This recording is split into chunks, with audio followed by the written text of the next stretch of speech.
Welcome to the Tripod, where we break down the NRL every game, every week from a punting perspective. I'm Jacob Wynn. He's the Padonis. We're here to break down round 14 live.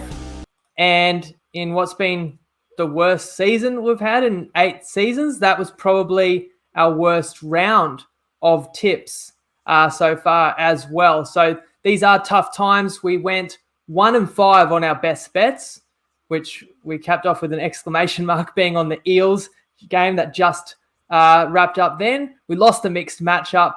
We didn't get a multi home. We actually had a multi riding into the Eels, as I'm sure just about everybody watching today did. And I tell you, games like that, it just makes you think the bookies can pull strings, because I just feel like a round where 7 favourites covered the line and everyone had something rolling into Parramatta, and that is one of the most dumbfounding results you'll ever see. What was the final score? They lost by 30-odd. 34-4. But look, just in general, obviously, I want to say, like, this is a horrible feeling. It hasn't been as enjoyable as I would like it to be. Bringing the pod to you guys and bringing the tips to you guys, because of the results, it really, really hurts. The truth of the matter, when I try and take a step back and I think about it, we're 19-25. We're 43% winners. You know, we've given out 8 years of tips where we've gone 41% losses for over 4,000 tips. So now we're 43% winners on 45 tips. So I have to kind of think that if you do something for long enough, it'd be completely impossible to not have a span like this. You get your extremes. You know, in the long run, you might win 3 out of every 5. If you were going to win 3 out of every 5 every weekend, you wouldn't need another job. You'd go 5 big bets and you know you're going to win 3 of them. Unfortunately, it's a lot more variable than that. And I mean, we've had an 18 best bet win streak in the past. So you can't have these extreme runs. I guess what I'm getting at is I've been a part of a lot of extreme runs in betting. You can't have all the extremes, but never have the bad times as well. And I don't actually want to call it a run. We're over half the season. I think we've got to accept, people call it a run when they're losing, but people just call it their results when they're winning. It's been, a really poor season of results. I don't feel like we've picked enough great tips. I know when you're losing, when you've given out more losses than wins, then anytime you lose one, even if you lose right on the siren like we did in the opening game of the round, people just dismiss another crap tip. But they're not all that bad. A couple, we got a bit of a rough end of the stick on the weekend, and then a couple were shocking. We'll go through game by game. We also want to hear what you guys reckon, but your kind of reaction, Padonis, to that nightmare round 14 in general. Yeah, look, we've had a couple losing rounds so far this year, but this one was definitely the worst with a 1-5. Couple tips, as you mentioned, that weren't even close, and we definitely were on the wrong side.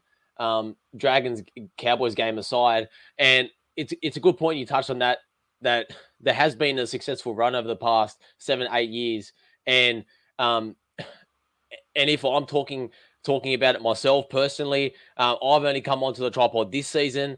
I know last year I tipped in the group on in the app and on the group away from the spotlight of this broadcast and this show each week. So I do want to put my best foot forward as well, give you guys winning tips and winning advice. So it does hurt and we do feel it.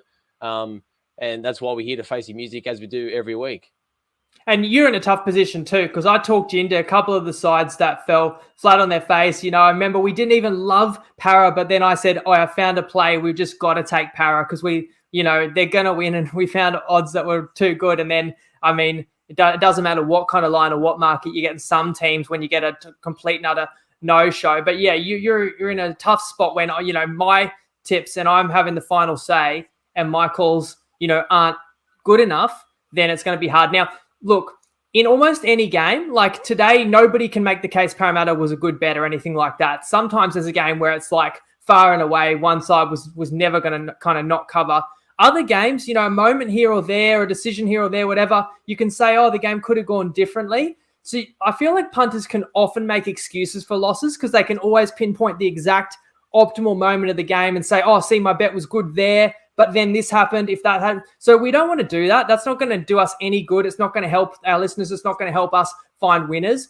We want to try and dissect the games and look at them objectively. There's a few bets we had this round that I would take again, and then there's a few that I do regret. So we want to go game by game. It's definitely not excuse making. One other point. A year ago, right at this time, we were 67% on best bets. So I think you see the extremes where a year ago I was saying every week, I can't keep this up. And I was saying, hey, we might have got lucky there. We might have got a couple of close ones going our way. 67% last year, 43% this year.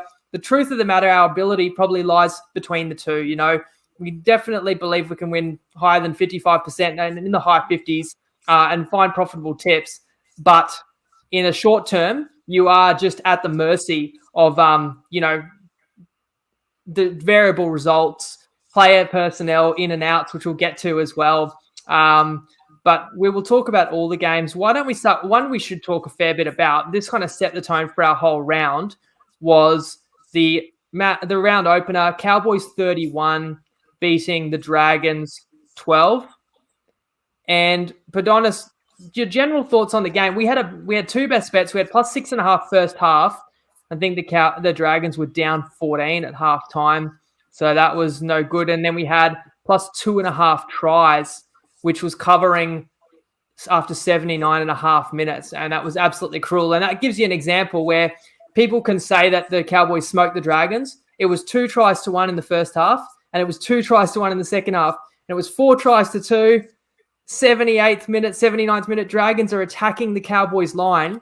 The odds of losing our try handicap is 1 in 20, 1 in 50 for the Cowboys to get the ball and score. So maybe I'll just start by talking about what happened in that final 2 minutes. Zach Lomax got the ball. That was not a good thing for the Dragons at all on Friday night.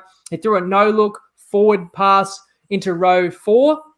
That's okay. We didn't need a try there. I thought the Dragons were going to get a late try and actually make the game closer. We didn't need a try there. But then the Dragons gave away a penalty, final set, invited the Cowboys in, let in a try on the siren, lost 5 tries to 2. It set us up for a shocking round with a shocking result going 0-2 on best bets. Yeah, for sure. And you touched on that try at the end that killed us. It killed us in multiple ways because not only when Lomax got the ball there, I thought the Dragons were going to score as well. And then we would have won the first leg in our multi, which we had Cowboys to win. Cows 1 to 10. Mm-hmm. So it was a disappointing end. And what was even more frustrating was that the last minute, the Cowboys weren't even trying. They were just running out for dummy half, happy to wind the clock down in the final 40 seconds. Bullshit penalty, and then they go up the other end and the Dragons switch off, and then all of a sudden it's 31 points on the board, and it sinks our 2.5 try handicap, which was a great edge considering all the talk coming out of the game was how dominant the Cowboys were. But I think the game was a lot closer on paper than what the final scoreline showed. And we were right just before kickoff when the team list came out and we saw those outs for Cotter.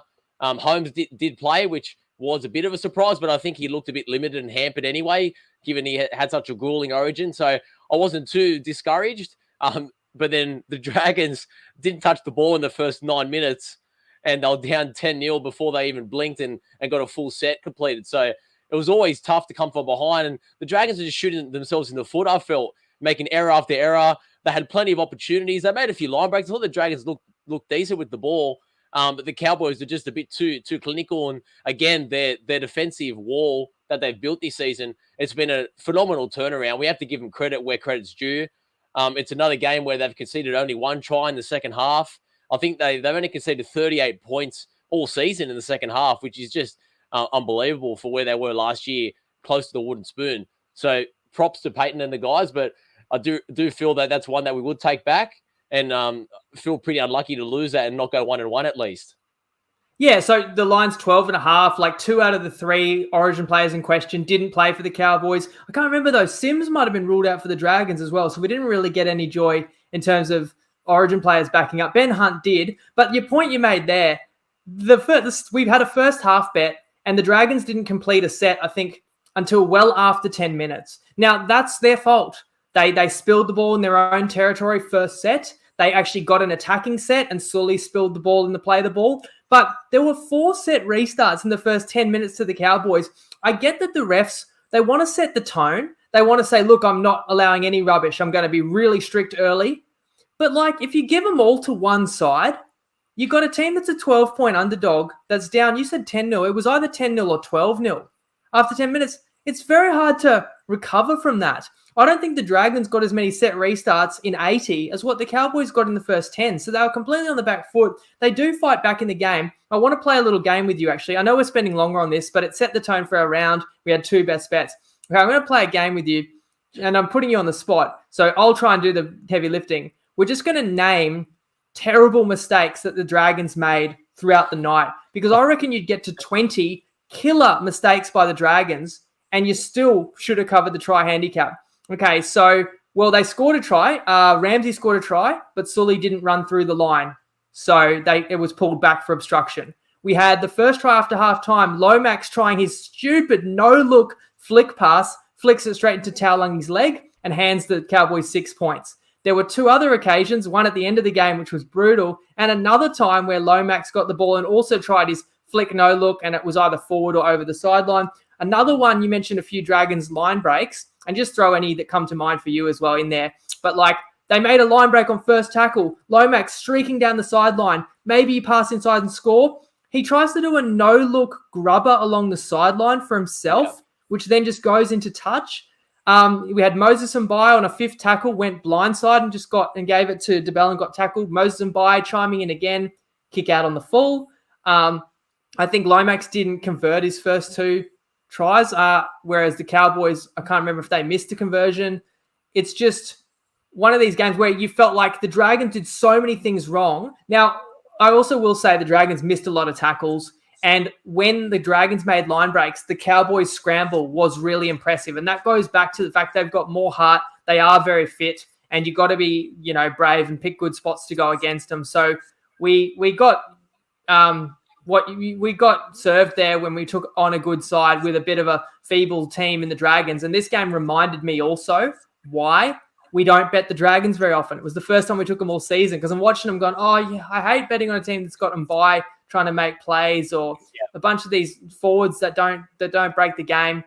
But having said all that, I just think so many things went wrong, and they still probably should have covered the game. They looked the fresher team. They looked at the team coming off the bye, and they looked like they were coming over the top. Not that they would have got the result, but I think they would have closed it to a 1-score game late. And as we know, just more shooting themselves in the foot. I don't know, any other moments did I miss? Because I'm sure there were way more, Padonis, but I don't know if any come to mind, or we move to Saturday. Yeah, just quickly, the one that I'm thinking of is Ben Hunt when he made a 50-meter line break, and then on the very next play, they go 2 passes left instead of right when there was about a 5-on-2 around the hour mark. So there was a few left out there, and I think if there's any hair left in Griffin's head, it's all gone now. Yeah, and mine as well. Saturday didn't get any better. I want to talk about more the betting theory of this game. Rabbitohs 30, Titans 16. Our best bet was Titans plus 4.5 in the first half, but the halftime score was 12-4 to the Rabbitohs, so that went down as well. Okay, this was a nightmare from the moment that we gave out the tip. We had one Titan that was going to back up. That was Tino. He backs up, but he plays from the bench and only gets on in the final 7 minutes of the first half when they're already down 12-4. In the second half, Tino scores 2 tries. So we were counting on the Titans captain backing up. Our only bet was a first half bet. We got 7 minutes of him. We barely even got him. We had AJ Brimson ruled out with COVID on the day of the game. I saw the headline was COVID crisis hits Titans with player ruled out and several others having a flu or a virus. The line went from 6.5 to 10.5 on game day. The Rabbitohs had Murray and Cook in question to back up 3 days after Origin. Of course, both backed up and were important for the Rabbitohs. And the reason I think, the result aside, which actually the game was like the Rabbitohs deserved to win, but they didn't completely dominate. It was another game where after the Rabbitohs got the first 2 tries, the Titans were actually knocking on the door late in the first half. Could have covered, but just the way things are going for us, no good. But my overall point, because we don't know when we make these bets, we don't know a player is going to be ruled out for COVID, or the best player on the team is not going to play almost the whole entirety of our bet. We don't know these things, right? But when you take a plus 4.5 in the first half, and everything that possibly could have gone wrong basically did go wrong, And when the game kicks off, the first half line is still 4.5. That's a really strong play because you're going to win half the time if you are on kind of a line that's the closing line, roughly speaking. So it was probably worthwhile playing. And at the end of the day, you lose 2 tries to 1 first half again, but you don't get any joy with the conversions. So I think this would be a bet where it would be easy to say that's another terrible bet, but I would take it again. Not if and this is the thing, we didn't include the Titans on like our weekend multi. We didn't include the Knights on the weekend multi that you gave out yesterday because we wouldn't have taken those bets at kickoff. But knowing what we knew Wednesday, which is all we can do is make the bets based on what we know on a Wednesday, I think those type of plays in the long run will be successful. It just wasn't on Saturday. But what did you take away from that match?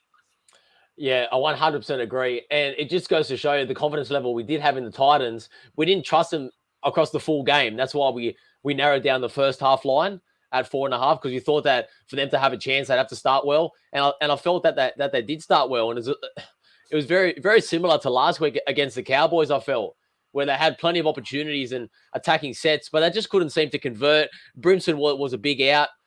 They did look disjointed at the back there. And all credit to South. So I think South played a bit better than what we first thought. They had their origin guys backing up as well, but I thought Murray and Cook were their best players on the field, as was Walker. I picked up where he left off against the Tigers, and I think that bye has done them some good, and Souths are starting to etch their way back into the mainstay there, the top 8. They're coming 6th at the moment, and they're starting to round into some form, and they can look ahead to getting Latrell Mitchell back. And the Gold Coast, I don't know where they go to. Tino only played about 50 minutes in that game, and he scored 2 tries, you said, and one of them was just at the end when he was on the wing, which was pretty funny. I don't know how he ended up out there. And they're still... it's one of those classic, I have to do everything myself plays. Yeah. When your prop is going over to the wing to get it from dummy half and pushing Bill out of the way to score. So it's almost an indictment on the on the Titans, the rest of the team. And yeah, look, Dave Fafita still has to come back in this game, in this team as well. So they can look to improve, but I think week to week, they're just gonna look to just to play well as a side and just to give something back to the fans, because I think the top 8's long gone and Holbrook will be fighting to keep his job.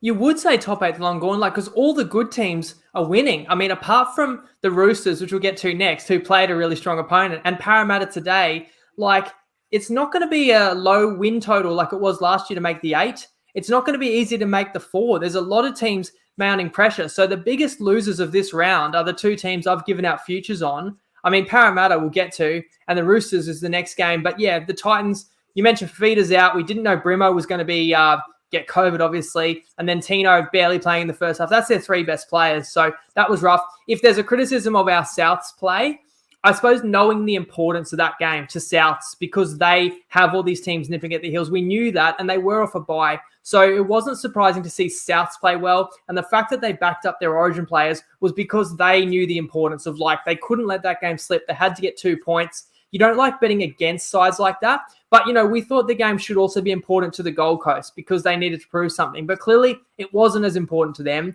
because they're now just thinking, let's try and win a game here or there where we can, and let's not burn Tino out, and let's give him a rest. So we ended up with the less desperate side, and that's never a good thing. Now, a couple of great games on Saturday night, which we didn't have best bets on, so at least they weren't as painful to watch.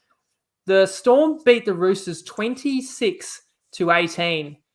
Your thoughts first on this one? Yeah, I felt this was a back and forth game, and I think both sides really showed that they were up for it and wanted the win. They both played their full strength teams pretty much. Everyone backed up that was fit and available.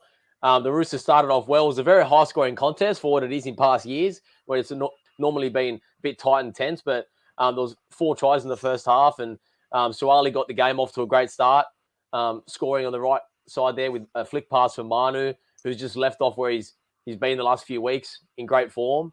And I think what told in this game, it could have went either way. And I think the concussion and the HIAs to both of the Roosters halves were the telling one in this one, where we saw Kiri come off in the first half, and then in the second half, Walker was on the wrong end of a tackle from Kafusi, and Kafusi landed on top of him And there's a bit of contention around that because Kaufusi's facing a judiciary charge for a stray elbow on the way down to the ground there. So he might be in a bit of hot water, but I think that really threw the Roosters out. And their left side defense couldn't handle what the Storm were throwing at them. They had 2 tries to Anderson on debut, so credit to him. And then Marion Seve as well in his, I think it was his second game this season, filling in on the right centre, and he had 2 barge over tries. So I think the Roosters are really going to lament the fact that they let in a few tries down that left side. And the game was in the balance, 18 to 20 with about 8 to go. And then Kaufusi with a breakaway try to seal the win for the Storm and keeps pace with the Panthers and keeps the Roosters just outside of the 4 again.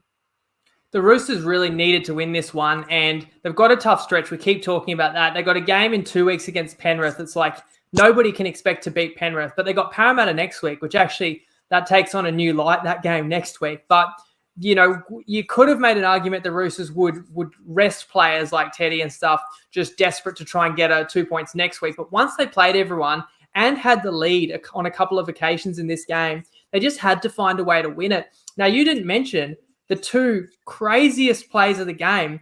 This match had a 12-point swing twice, 1 to either side. In the first half, the Roosters, after getting up 6-0, they let in the try that's back to 6-all. They instantly concede a length of the field line break off the very next Storm set.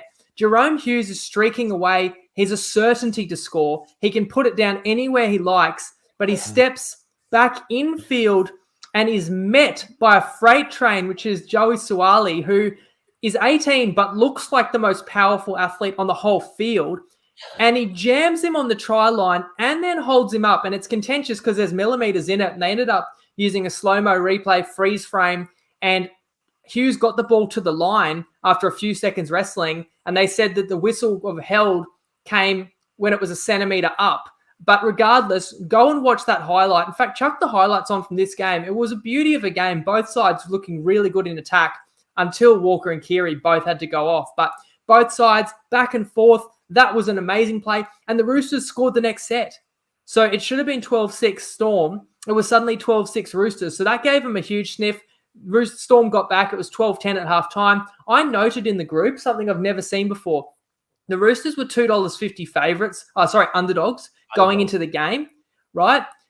And they were leading 12-10 at halftime. And the live odds had them at 280 to win. And I said, I've never seen a team that's an underdog leading at halftime, but their head-to-head odds are longer than what they were to start the game. It's because Keary had been ruled out and maybe live trading, like people saw that and were smashing Storm. So Storm was still a big favourite at halftime when they were down. But the other moment that you didn't mention, which people, could be aware of, with I think 10 to go just before that knockout try by the Storm, the Roosters are on the Storm's line. They're down 2. Walker puts the beauty of a kick over the top, and Tupanua's streaking through, and it's in the breadbasket. And if he catches it, he scores by the post. And the Roosters are up 4 inside the final 10 minutes, bless you. But he spills it. And the Storm scored the next set. And so that was a 12-point moment, and that was the knockout blow against the Roosters. And that's brutal for them. And so if you're a Roosters fan, you're going to be lamenting that moment. But I think you should also remember, well, there was a 12-point swing the other way first half. So wild game, big result by the Storm. These kind of games where everyone pours everything in and it's in the balance, it's always going to be a huge win for one side, and it's going to be like a really heavy toll for the losing side. So that's the way it goes. And we do need to monitor this Keary situation because he's got a history of head knocks, and he copped friendly fire knee to kind of like the top of the head. He looked a bit distressed when he went off. There's no certainty that, he's going to be right to play next week, or, fingers crossed that it's nothing too bad that jeopardizes his season. We know how serious these things are taken and have to be. So brutal result for the Roosters, big one for the Storm. And just then, mate. They're currently sitting at 7-7 at the moment, in 8th spot on 14 points. In our futures play, the one that's still alive on Dabble, we need them to make the top 4. How do you feel about that at the moment?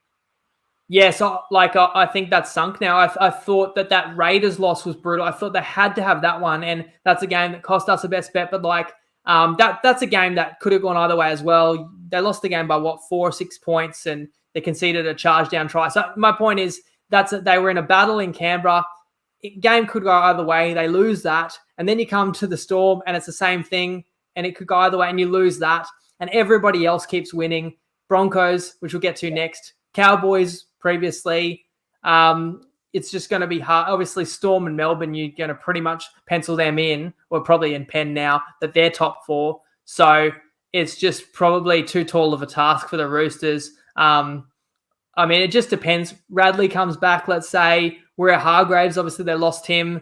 So they've lost some of these key players right for their toughest stretch, and they are Origin affected. So unfortunately, I always knew that was the hardest leg of that double multi, and it was like 50-50 for the Roosters to make the 4, but we'll need a minor miracle for that one now. Just the last fortnight has not worked out well. But your side is flying, mate. Are you enjoying the Kevolution?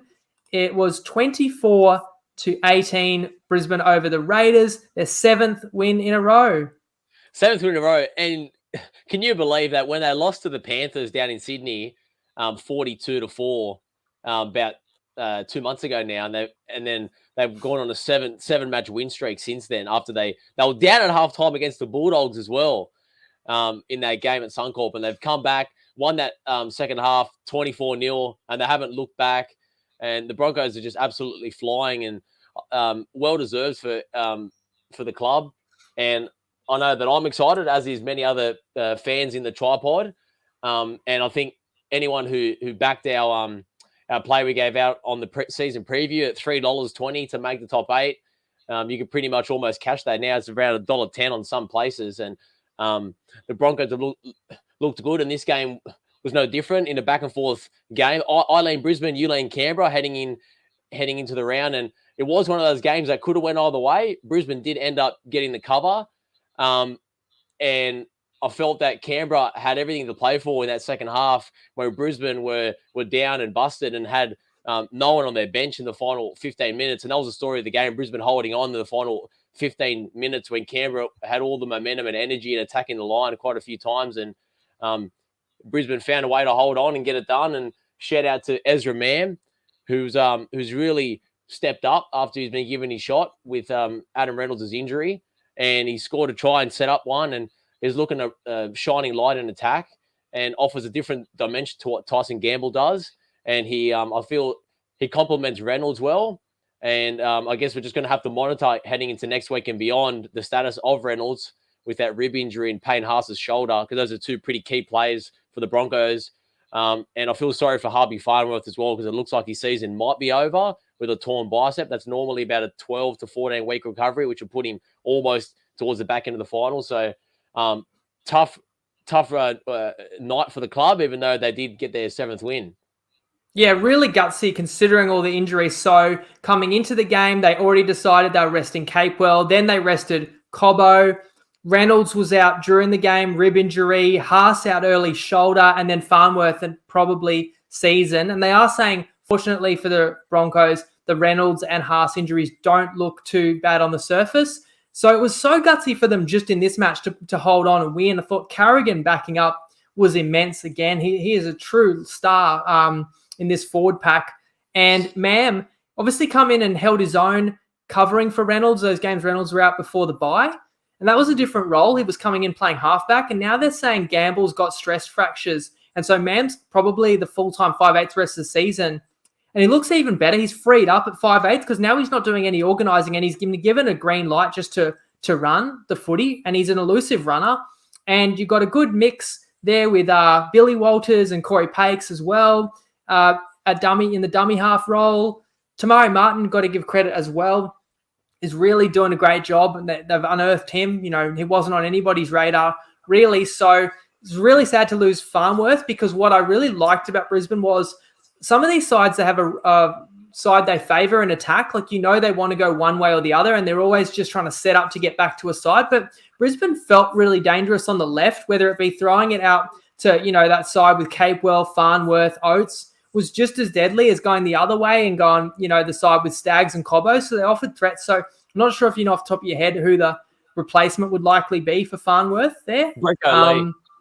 Oh, Branko Lee, who was playing right centre last night, but okay, so he'll play. But yeah, it's just not the same attacking threat. So that one hurts. But the injuries that is going to be part of the season for everybody. And overall, it's still really positive signs. As I said, it's a Kevolution down there. Brisbane, they're loving it. They're on an absolute roll, and they look like a serious top 4 side when you consider who was out on Saturday night. And the Raiders are no joke. And the Raiders were knocking on the door late and had the opportunities to win the game and have been playing good footy the last month themselves.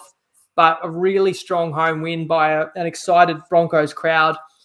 Let's move to Sunday, where the Seagulls beat West Tigers 30-4 at Campbelltown. It was only 6-4 at halftime, and then it was all Manly in the second half, but honest. Yeah, I think in the first half, really saw the energy that the Tigers tried to bring and tried to match Manly's intensity. I think we'll just touch on the fact that just pre-game in this one, Evans was ruled out on the Friday before the weekend, which was a cruel blow for them. I think he got injured in the second half in the Origin there, and they let on that it wasn't as severe as it was, but I think he's out. Potentially next week as well. We have to monitor that heading to the team list tomorrow. But the Tigers with their brand new coach and Kamali and what was a revitalised crowd, thinking that they can dawn a new era in Tiger Town and more of the same and frustrating watch if you are a Tigers fan. I felt in the first half, the game was pretty even. And 6-4 was probably a fair reflection of the scoreline. And then in the second half, Tigers, I look back to that intercept that they took at 6-4 where they could have taken the lead. They just couldn't execute on the few plays after that when they had a 70-meter intercept, and then they had two tackles and got tackled on the last tackle and bombed a try on the left-hand edge. Manly scored 2 tries, and all of a sudden it's 16-4. And then what killed the game was a Brent Naden send-off with about 20 to go, where he tipped over Trebojevic. And he's looking like he's going to have a pretty big stint on the sidelines. And then Manly ran in a few late tries at 13-12 with a man advantage. But 30-4 didn't show the true reflection of the scoreline. And we did say that we were wary about Manly, given that they did need to win to keep pressure on the top 8. And they put in a great effort and matched the Tigers' intensity. And that's what you have to do against these teams with not much to play for when they really aim in for one game. And I felt the Tigers did aim up for this one and they came to play, but Manly matched that and showed their class in the end. Yeah, Brent Naden won't be in the new coach's good books because they actually would have had the opening try, but he spilled a one-handed put down. And that was like one of several opportunities they bombed because it was, I think, a 2-on-1 or a 3-on-1. And he juggled it, but then he regathered it, spilled it. And obviously the send-off late, which then just generates all the momentum, not to mention their man advantage that allows Manly to run in those late tries. Not that the Tigers would have come back at that point at 16-4, but it extended the scoreline because the first half it was very even. Both sides bombed a few chances, to be honest. And yeah, it's in the balance, but I think Manly, a side that we know is a bully, when they get a bit of momentum, they do know how to harness that. And New Zealand played them into form. And I said this in the preview, like they played a guy like Olakau'atu into form because he trampled the Warriors last week and he just carried that form straight into this game, trampled the Tigers as well. So it's a big effort by the Seagulls when the Tigers look to start positively, but when they didn't take their opportunities, you have to when you're a poor side. And that just allowed the Seagulls to gain total control of this one and keep their season well and truly alive and keep putting pressure on the top 8. We'll monitor that DCE injury, obviously. But other than that, pretty positive day out for Manly to go so well and not miss him. Next game was a game we had a best bet on, and it got destroyed. And this is one that, I would like my time over again for sure. Panthers 42 beat the Knights 6. What was the halftime score, Padonis? It was about 22 or 24-0. We had 26-0. We had plus 8.5 first half. Now, look, it's another one where we were hoping that more Panthers players would not play. In the end, only Yo was ruled out from the time we did the pod on a Wednesday. So To'o, Crichton you expected. Martin was probably 50-50. Cleary and Luai all backed up. I think they definitely wanted to, and this is probably the part I got wrong, was not understanding how much they would all want to back up because they lost.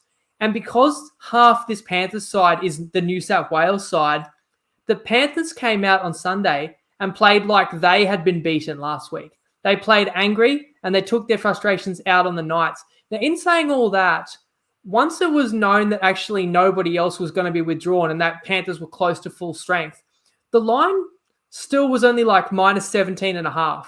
So it's another one where we took plus 8.5 and, the best you would have got is plus 9.5, which is virtually the same bet.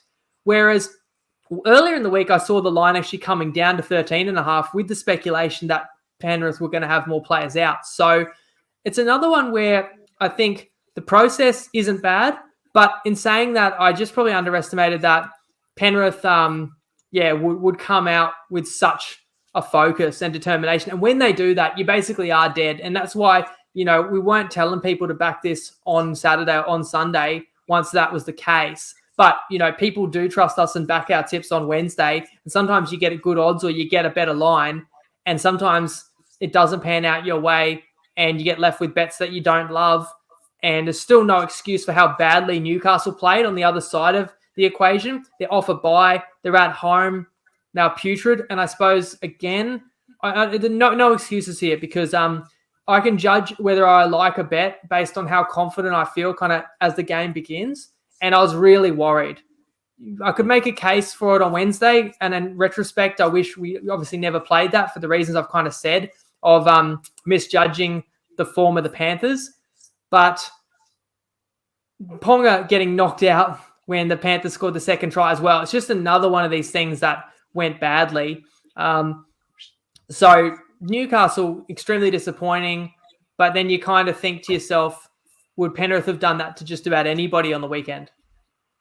Well, Penrith's performance, I think, in that first half especially, was one of the best that I've seen this season with the freedom and energy that they played with. They didn't really give the Knights a chance. And it was 24-0, and then there was a late penalty goal just on the stroke of half-time to make it 26-0, and I felt that it could have been even more. And we took the Knights, as you touched on, we took the Knights plus 8.5 with the expectation and the chance that this could have closed at 10.5 for a full match line. But then once we found out all the play news over the weekend, the line was at 16.5 still. Then I would have felt more confident laying the minus with the Panthers. So that's probably one for us to work on moving forward, that when our bet does not have that same confidence level just before kickoff, then it's hard to be a 60% winner, which is what we strive for. So Knights, still had all the chances in the world and everything to play for in front of their home fans, and very, very similar at the moment how the club's going to the Gold Coast Titans, where they just can't seem to get any momentum or a winning run together. And I think that's 4 straight home games now where they've lost by 20 plus, and they have faced some good sides in that run, but still no excuses. And there's nothing more to say in this game, that the Panthers were just completely dominant start to finish. Yeah, and I do think in both those teams' cases, the Gold Coast Titans and the Knights, where they only can play well when things go their way, I do wonder if the coach's message is getting through, because I hope people don't feel this way about the recap. I don't know if it's entertaining for people to watch us go through these struggles and the trials and tribulations of 2022. I like watching, I'm a bit of a sadist, if that's the word, watching the press conferences of losing coaches, because I think you really hear about whether they've got answers or if they don't. But after a while, it sounds a bit repetitive, like it's the same excuses, and it's the same excuses for O'Brien. It's the same excuses for Holbrook. And O'Brien's gone, this is not going to be an easy fix. This is going to take time. I mean, to be fair, this is your 3rd season coaching the Knights. So when you came in, you took that job. It was a desirable job to you. Did you come in your opening press conference 2.5 years ago and say, now don't expect much, we're going to take a long time to build? Or has not much good happened in the last 2.5 years? You've got to take some responsibility. You can't act like you've been handed a rebuild job when it's your 3rd season, in my opinion. I really think that the Knights don't have the excuse to be going as badly as they are. And I think you hit the nail on the head to go back to why this was a bad tip, because I think it's fine to play a line where you think there's plenty of opportunities where that line could reduce. So you grab that high plus, and you don't know the future and you don't know which players will play and which won't, but you create a scenario where you might end up with a way better bet. But I think for it to be a really good bet, you've still got to like it at the current number, assuming kind of the worst case. And we wouldn't have liked Knights plus 8.5 if we knew how strong the Panthers were going to be. So we shouldn't have taken that because there always was that possibility Penrith players would back up. So, maybe I got led down the garden path of reading some articles that said Penrith was going to play it safe. And I recall last year they rested players when they could. And obviously they won the comp, so you thought they'd do the same this year. But no, as we know, they came out and they made mincemeat of the Knights. Now, this is a positive game to talk about. Our one winning bet of the weekend, we took Sharks to win both halves. They did, and they won the game 38-16, despite the fact that New Zealand was up 12-0. And I thought, here we go again, Padonis. Yeah, it was the one shining light for our tips this round, the Sharks, but it looked a lot gloomy as well when the Warriors got out to a 12-0 lead, and we saw the effect that Stacey Jones looked like he had on the playing group, where they looked a lot freer and had more energy than in past weeks. And I think it really showed, and credit to the Warriors. But the one thing we did say with the Sharks is that they have the talent and they're great with the ball. And even if the Warriors do come to play, and I felt that they did that, the Sharks just have too much class and be able to just expose the Warriors, because there are some weaknesses still in the outside backs and on their edge forwards. And I felt the Sharks did that. And in the end, they ran away with the scoreline. Even though in the first 15 minutes, either side of halftime, the Warriors were the better team in that period. But yeah, the Sharks ended up getting 38-16 win. Our best bet was Sharks to win both halves, which was a great edge at the time on Wednesday, and proved that way as well on the game on Sunday. And I don't take anything away from the Warriors. I still feel that they're heading into the next few weeks where they do look forward to getting back to New Zealand, and they do want to put in a good performance to get some form just before that, because they do want to see a decent crowd there. And I think for the Sharks, it was equally important for them just to stay in touch with that top 6 and top 4 battle, because they were in danger of slipping to the same level the Roosters are at the moment. So the Sharks show some consistency because they haven't lost 2 games back-to-back yet this year. But I think for them to be really taken seriously as a premiership threat, that I feel that they need to go on a run and win a few games in a row now, and especially against some of these good sides coming up, because I don't think they've beaten an elite team yet, except for that Parramatta game when they scored that try in the last minute. So plenty for both sides to work on, but just happy to get a win. And that was round 2. But if you're evaluating the Warriors, like Johnson still doesn't look himself. He didn't have a good game again. Curran came back and actually did look strong and did seem to tighten up their middle and add a bit of a threat. Now, I do think we got a terribly unlucky ending in that Dragons game. Cost us the best bet. The Titans-Rabbitohs game was closer than it looks and could have gone either way. We won this one, and on face value, the Sharks won by 22, so it would be easy for us to say, we won this easy. We got quite lucky to win this. When you're down 12-0 in the first half, you're an underdog to win the half. And the Warriors was self-inflicted wounds. It was, I know they kicked out on the full again once the Sharkies had scored. They had to play the ball sideways. They had multiple just terrible mistakes. So if you're evaluating the Warriors, you're thinking, these are things that you can clean up. These are areas that aren't that hard to improve because they're such horrible, as I said, self-inflicted wounds. If they can clean that up and cut that out, then they can be more competitive. But Cronulla scored 24 straight. And so obviously one half of our bet done. We win the first half by 12. And then we essentially had 13 plus, which kind of was the line, or exactly what I said on Wednesday. I said win both halves is usually about equivalent to a 13 plus. So we kind of had the bet we wanted. The live line was minus 25.5. So we're basically a certainty for the Sharks to carry on with it on the back of scoring 4 in a row. We got pretty lucky second half, I've got to say. The Warriors bombed a try where they didn't pass to Watenis-Lesniak. Then they did score the opening try of the second half with an amazing put down that he managed. You're thinking, there's a bit more fight in this team, as you said. Stacey Jones, different energy, inspiration there. The Sharkies did score the final 3 tries of the game, but you had the Mulatalo put down, which goes up a no try, and they must have spent nearly 10 minutes of real time looking at that and somehow said that by a leg hair he stayed in. I don't know about that, but they give that one to the Sharks. That was very deflating to the Warriors. The next Sharks try was a spilled kick return by Walsh, or trying to gather a grubber in the in-goal. He spills it, and Kennedy comes through and grounds it. And then the final try of the game was an intercept by Katoa and goes 60 meters and scores. And, I was actually thinking that Warriors were going to get a backdoor try there and would have actually cut the margin to like 18 or 16, and we wouldn't have – no, they could have cut the margin, sorry.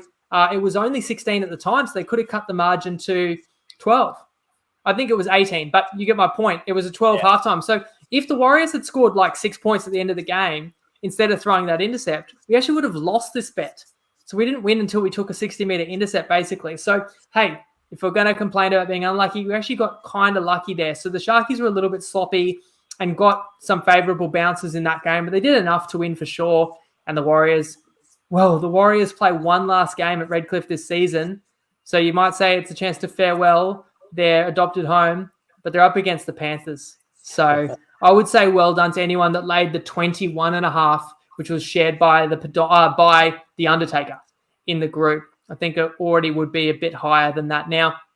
Okay, finally, we've got to explain this one before we get out of here. Bulldogs 34 beat the Eels 4. Our best bet was Eels to win both halves, so you can't get much more wrong than that. But we weren't on an island in this one. Look, here's what I'll say. Up until today, I don't think I'd seen a round this season. And I will just say Tristan's video didn't upload, but you can kind of predict what he said. He said everything was rolling into Parramatta in different variations today. He said, obviously, they got smoked, the bookies, over the weekend with every favourite coming in, winning and covering. All the multis were alive. He said in particular, a lot of money came on Penrith once the team lists were known. So that line climbed and a lot of money was on them. Trying to think the other side that he said a lot of people... Oh, Cronulla as well. He said a lot of punters smashed Cronulla, and that obviously got up. And then every man and his dog had a game had a bet involving the Eels. And I always think to myself, it's never that easy to win money. You just don't get every favourite winning easy. So I came today thinking, surely not. Surely, this isn't going to be the fly in the ointment. In terms of closing line value, I'm certainly not going to say that vindicates our bet. But our bet was $1.50 at kickoff today. The line had climbed all the way to 18.5. I think if you didn't have money on Para, or maybe if you had a multi-riding, it was a good opportunity to hedge back because the bookies had so much liability on Para that they just massively decreased the Parramatta odds in every market, and they increased the line because they did not want any more Parramatta bets. They were already so lopsided in their action. So you definitely got value late in the Bulldogs. And that's something that's, a shortcoming or a limitation of us. We don't give late bets. Go back to what you said before. Would we have played Penrith with the line knowing what we knew? On TopSport, you still could have played first half minus 6.5, even at kickoff. Yeah, with Penrith over the Knights. And you could have played Souths minus 2.5 at kickoff, or minus 3.5 it was. Yeah. So it just goes to show that, you still could have even hedged and maybe middled our best bets, even when everything went wrong against them. So it's hard for us because we can't be caught kind of endorsing both sides, and then it looks like we can't lose if we tip both sides. So we have to just kind of live by what we say on Wednesday when everyone is watching and when everyone can check. But it does go to show that you don't have to be limited by that. If you understand why we tip something and things don't go our way, there can be opportunities if you've gotten a number that beats the market to come back on the other side. Now, in saying that, certainly hedging was the right option in this game because it was quite astonishing. The Bulldogs just, every moment that could have gone their way did go their way. They just had all the running. I watched the New South Wales Cup game before this one, and Parramatta played the Bulldogs and were winning 16-4. And then the Bulldogs ran in the final 30 points. And then watched the first grade game and the Bulldogs ran in the first 28 points in this game. And I'm thinking someone has dead set poisoned the Gatorade in the Parramatta sheds or something. Because I couldn't believe my eyes. Can you explain how that transpired? You just scratched your head there, and I think that sums up the entire 80 minutes that we all just watched. That's happened to Parramatta twice now this season when they lost at $1.03 favourite to the Eels at a similar spread. To the Tigers. But Tigers, yes, people said that. It was a Monday. They were $1.03 and they lost. But there's a big difference. They lost on a field goal on the siren. Today they lost by 30. So this is a whole new level of shock result. What odds would you have given for that? 100 to 1? I mean, even Bulldogs like 13 plus, could have been like 40-1. Honestly, they were like $7 or $8 just head to head. So now we're talking 30 plus. Yeah, it's just not fathomable. Eels full strength, and now mind you, Dylan Brown probably shouldn't have played. I think he retweaked his ankle, but all their Origin forwards backed up. So I'm stunned. I mean, the Bulldogs certainly got momentum and they could sniff it. They were getting on top, and a team that hasn't won many games, they're often, when they do get a chance to win, then they're used to kind of being downtrodden and dropping their heads. Suddenly everyone is energized, like, hey, we're on here. We need to, keep pushing, put the pedal to the metal. So they were just completely amped. But I still was waiting all game for a Parramatta comeback of some sort.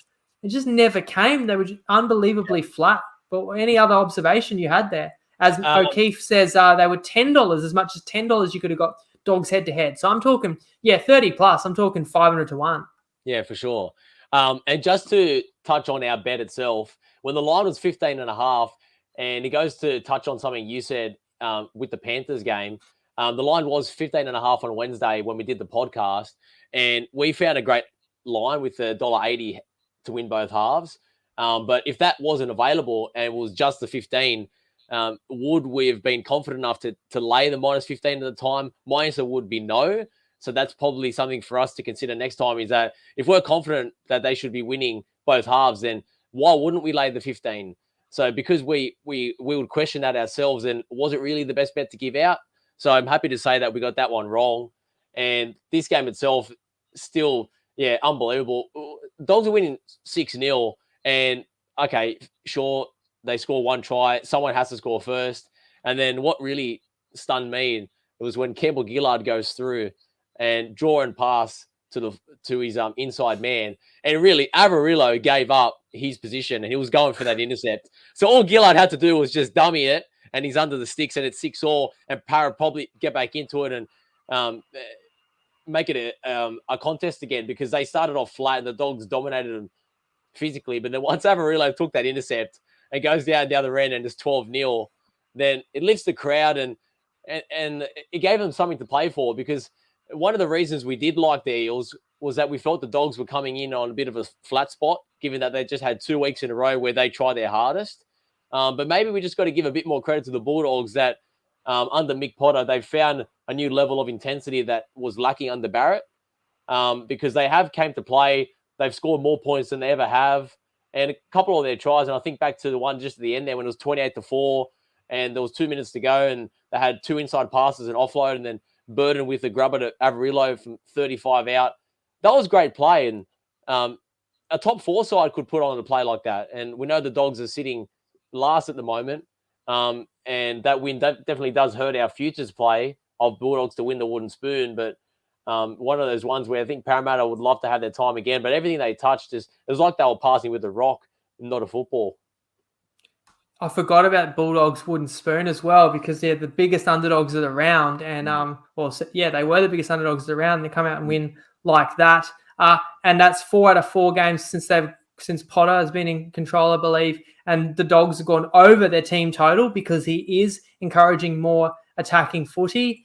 And, you can mention moments like Parramatta's going to score, but they throw an intercept and the Dogs score. And then another try the Dogs got later was an Adokar intercept. He had a hat-trick, right? And definitely making a statement in terms of Origin 2 selections. But it's almost like when the scoreline's that far apart, it's almost like it doesn't matter. You can name a bunch of big moments and then none of them went the Eels' way, but it still doesn't excuse like how they only had 4 points in that game. So they were just completely off, like obviously still on holidays and switched off from their bye round. Maybe they went super light on their workload and didn't, warm up enough or get enough into the legs to actually be ready to play today, because they're so far off the pace. It was crazy, and that's a brutal one for everyone that did have multis riding today.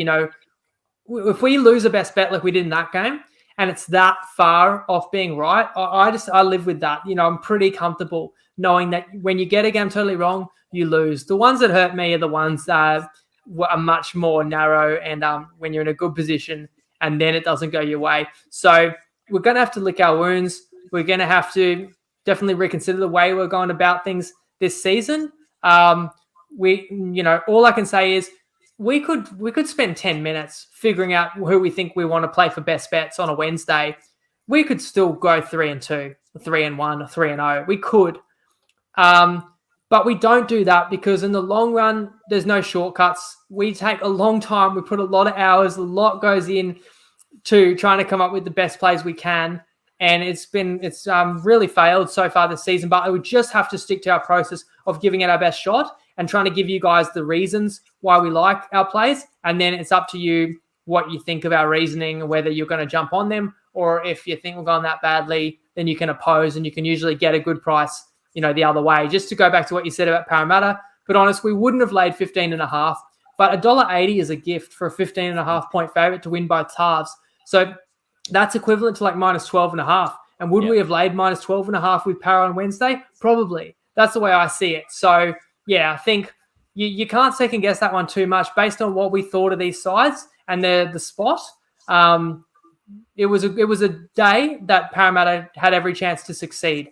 The fact that it went so horribly wrong, you got to reevaluate, what you've made of both sides. And as you said, the Bulldogs were impressive and Parramatta fell so flat. And yes, I am aware that obviously I said this week that I'd back Parramatta $12 to win the comp and definitely expected them to win this round and to look good. So, did I curse them with the way that our best bets have gone the last couple of weeks? Did I put the mock on them? That's how I'm feeling right now. It seems to be going that way. But that is punting. Everyone's been through really tough streaks. Everyone has learnt the hard way that it's not easy to win every week. We are learning that in front of everyone's eyes. We appreciate you guys who do tune in. We hope you have a good week. Let us know your feedback for sure. We'll be back Wednesday to share our thoughts on round 15. And then there'll be an Origin, a rep break after that.